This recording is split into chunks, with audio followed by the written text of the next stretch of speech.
Vamos a hablar sobre el método de la gran M o el método de la solución artificial de inicio. El método de la gran M nos sirve para resolver problemas de programación lineal que no poseen una cómoda solución factible básica inicial, puesto que no poseen holguras. Si recuerdan, las holguras son las que nos forman la matriz identidad, y si no tenemos holguras, que va a suceder cuando trabajemos con restricciones de tipo mayor o igual, pues no vamos a tener una solución factible inicial tan sencilla. El método de la M comienza con la programación lineal en forma de ecuación. Cada ecuación que no posea una holgura, es decir, todas aquellas que provengan de restricciones de tipo mayor o igual, debe ser aumentadas con una variable artificial a la cual denominaremos R, para formar una solución de inicio parecida a la solución básica con todas las holguras. Sin embargo, como las variables artificiales, a diferencia de las holguras o los excedentes, son ajenas al modelo de programación lineal, es necesario utilizar un mecanismo para forzar a que estas variables no pertenezcan a la solución final, es decir, que tengan un valor de 0. Este mecanismo es la penalización de las variables en la función objetivo. Vamos a pensar en m como un valor suficientemente grande, tendiendo al infinito. Si estamos en un problema de maximización, vamos a penalizar a las variables artificiales con un coeficiente m negativo. De esta forma, en lugar de aumentar la función objetivo, la van a disminuir. Y esto forzaría a que las variables artificiales no formen parte de la solución. Y en sentido contrario, en los problemas de minimización, las variables artificiales tendrían un coeficiente m positivo. Veamos un ejemplo. Si tenemos minimizar z igual a 4x1 más x2, sujeto a las restricciones 3x1 más x2 igual 3, 4x1 más 3x2 mayor o igual que 6, x1 más 2x2 menor o igual que 4, todas las variables mayores o iguales que 0. Si lo estandarizamos, tendríamos z menos 4x1 menos x2 igual a 0, 3x1 más x2 igual a 3, 4x1 más 3x2 menos e1 igual a 6. Aquí ingresa un nuevo elemento llamado excedente. Podemos pensar en él o ver su comportamiento si lo trasladamos al lado derecho de restricción. Estamos diciendo que la suma de 4 veces x1 más 3 veces x2 debe de ser igual a 6 más e1, es decir, a 6 más un valor adicional, un extra. Como 6 es un mínimo, esto es en lo que nos excedemos. Por tanto, a la hora de estandarizar, el excedente que tenemos al lado derecho lo trasladamos al lado izquierdo, en donde van todas las variables, y nos queda con un signo negativo. Y la última restricción sería x1 más 2x2 más una holgura igual a 4. Si pensamos en construir una solución inicial con estas ecuaciones, la matriz simplex nos quedaría como la que se muestra.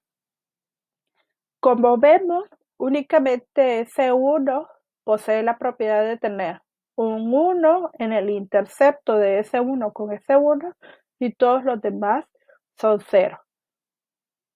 Con ninguna otra variable tenemos esa propiedad, por lo tanto no podemos construir una solución básica factible inicial. En el caso de E1, si la utilizáramos para ser parte de la solución inicial, lo que vemos es que tiene un intercepto con un 1 negativo. Y en este caso eso no podría ayudarnos para formar la matriz identidad. Por tanto, a la restricción 1 y a la restricción 2, como no poseen variables de holgura, vamos a adicionarle variables artificiales, las R1 y R2, y las vamos a penalizar en la función objetivo. Entonces, nuestro modelo, si pensamos en la restricción 1, vamos a adicionarle R1 y nos quedaría 3x1 más x2 más R1 igual a 3. La restricción 2 nos quedaría como 4x1 más 3x2 menos E1 más R2 igual a 6. Y la restricción 3 nos queda igual, x1 más 2x2 más S1 igual a 4.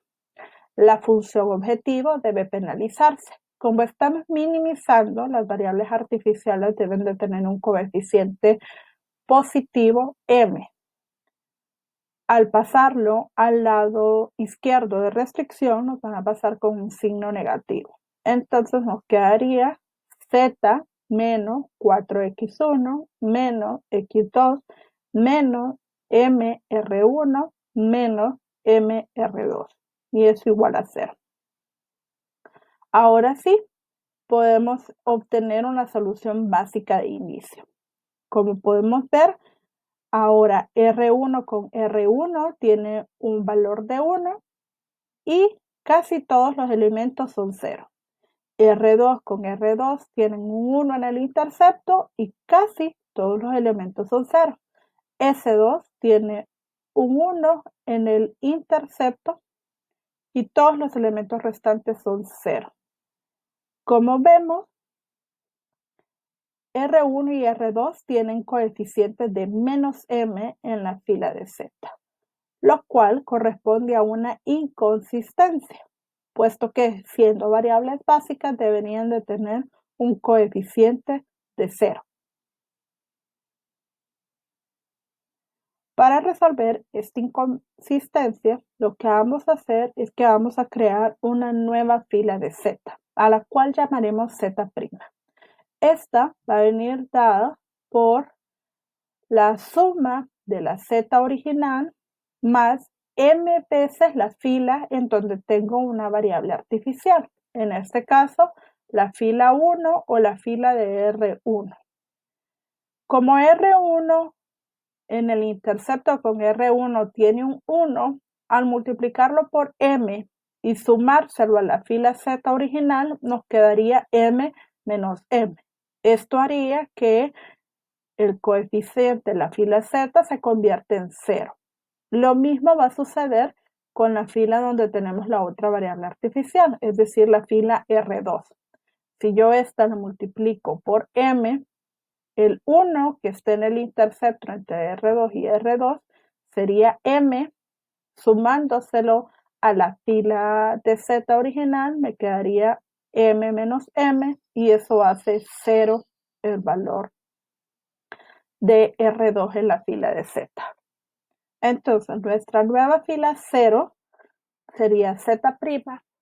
En el caso de X1 nos quedaría como menos 4 más 3m más 4m, lo que sería igual a menos 4 más 7m. En el caso de X2 tendríamos menos 1 más m más 3m, lo que sería menos 1 más 4m. En el caso de E1 tendríamos 0 más 0m menos m, lo que nos quedaría menos m. Para R1, como ya lo habíamos dicho, tendríamos menos m más 0, y eso nos da 0. En el caso de R2, menos m más 0 más m.